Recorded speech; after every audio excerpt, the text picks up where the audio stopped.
Modern Kemetic Pagans mark the new liturgical year at Upet Runpet, usually during late July or early August. But our neighbors, Sumerian and Mesopotamian pagans, observe their new religious year following the spring equinox. It's part of a special biannual festival that has its roots in ancient Sumer and echoes into modern Jewish and Assyrian holidays. So let's pay them a visit and explore the Akitu Festival. Originally called the Akitu Festival in Sumerian, the holiday is thought to have started in the city-state of Ur, located in the southern part of what is now Iraq. The patron deity of Ur was Nana, god of the moon. The new moon was regarded as Nana's disappearance, as well as a time to make offerings to the dead. When the first crescent moon appeared in the evening sky, that marked the triumphal return of Nana and the start of a new month. In early Sumer, different city-states kept different calendars, and because they were lunar-based, they often needed adjustments. But two events roughly coincided that gave Ur a point of reference for one of their biggest holy days, the barley harvest and the vernal equinox. So in Ur, as well as several other Sumerian city-states, the new year began with the first new crescent around the time of the spring equinox, when the grain harvest was in full swing. The focal point of the Akitu celebrations was Nana's triumphal procession back into Ur to reclaim his city. So during the early part of the days-long festival, statues of Nana and other deities were taken to a special enclosure outside the city where they received offerings. This symbolized the time before order was established in the temples. The houses of the gods had been built. At the appropriate time, the gods' images returned amid grand spectacle. Other city-states came to adopt the festival for their own patron deities and gradually added new themes. As the Sumerian language was replaced by Akkadian, it became the Akitu Festival, and the month in which it was held became Nisanu, borrowing from the Sumerian word for first fruits.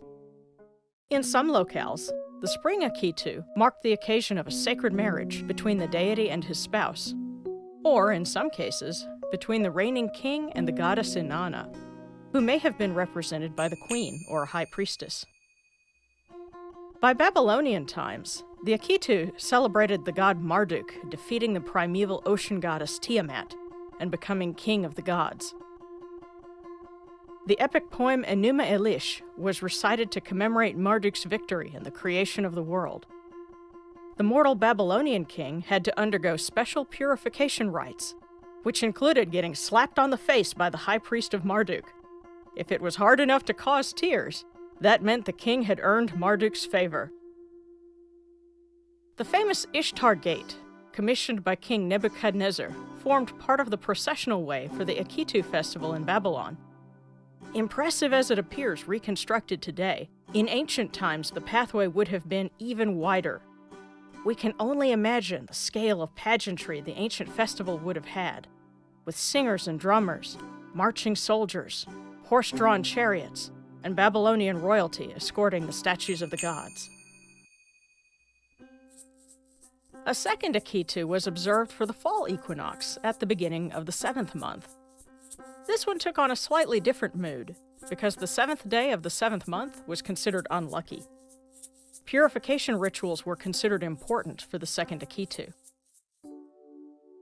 The influence of the Akitu festival can be traced down to the modern day. The Jewish month of Nisan, cognate with the Babylonian month name, also occurs in spring.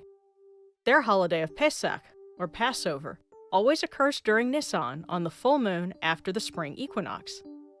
Even certain Passover foods, like haroset, seem reminiscent of offerings listed on cuneiform documents for the ancient Akitu. The Jewish New Year, Rosh Hashanah, occurs close to the fall equinox during the month of Tishrei, just as the second Babylonian Akitu took place during their month of Tashritu. Modern Assyrians, whether living in their homeland of northern Iraq, Syria, and Turkey, or in other parts of the world, still celebrate the spring festival of Kab Nisan, or First of Nisan, on April 1st. It's a joyous occasion of dancing, parades, and wearing traditional Assyrian garb. And the Kurdish people of northern Iraq, eastern Syria, Iran, and Turkey also celebrate a New Year's festival at the spring equinox called Nowruz, with bonfires and torchlit processions. Sadly, though, in places such as Syria and Turkey, public celebrations of Nowruz have been violently suppressed. For modern Sumerian and Mesopotamian pagans, the Akitu feast marks a time of renewal and reconsecration for oneself and their altar space. It has a similar significance to what we do in Kemetic practice at Upet Ronpet. So in that spirit of sharing and celebration, let's finish off with a tour of Sumerian pagan shrines. Happy Feast of Akitu!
Enjoyed this video?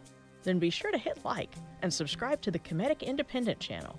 You can also buy my books on Lulu.com, and special thanks to all my Patreon supporters. Join us for updates, outtakes, and exclusive videos only on Patreon. Check the description for links.